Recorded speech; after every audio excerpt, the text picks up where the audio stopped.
आप देख रहे हैं फरोगे वतन। पेश आज की उर्दू हेडलाइंस दानिश इकबाल के साथ। कश्मीर के देही इलाकों से मरहलावार फौज को हटाया जा सकता है। पहले मरहले में श्रीनगर, बडगाम, गांधरबल से फौज को वापस बाकू में मुंतकिल किया जाएगा। मुल्क में नौजवानों को बाइख्तियार बनाने के लिए कई इकदाम उठाए जा रहे हैं। भारत के मुख्तलिफ इलाकों में रोजगार के मौकों में इजाफा हो रहा है। वज़ीर-ए-आज़म नरेंद्र मोदी। नकली IPS अफसर बनकर लाखों रुपए का चूने लगाने वाला दर्जा 4 मुलाजिम गिरफ्तार। मध्य प्रदेश में तैनात DIG रैंक के एक अफसर के नाम से फेसबुक पर जाली अकाउंट चला रहा था।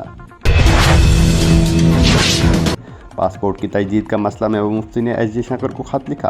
पिछले 3 सालों से मसले को बिला वजह घसीटा जा रहा है। महबूबा मुफ्ती। डोडा जिला में तामीराती ढांचों को नुकसान पहुंचने का मामला। NGT ने JK चीफ सेक्रेटरी की सरबराही में कमेटी तश्कील दी। वज़ीर-ए-आज़म की क़यादत में मुल्क तेज तरक्की कर रहा है। वीरों के नामों को जिंदा रखने के लिए इकदाम उठाए जा रहे हैं। अमित शाह। जम्मू कश्मीर में 6 बरसों में 27,000 बच्चों ने स्कूल छोड़ा है। स्कूल छोड़ने वालों नौजवानों को पेशेवराना तरबियत फराहम की जाएगी। फौज की मौजूदगी को कम या ज़्यादा करना हुकूमत के इख्तियार में है। लोगों के मुखालफत की वजह से मसमारी रोक दी गई। लोग ताकत रखते हैं। फारूक अब्दुल्ला। दीजिए अपने मेज़बान दानिश इकबाल को इजाज़त। आप देखते रहे फरोगे वतन। हमारे पेज को सब्सक्राइब और लाइक करना ना भूलें।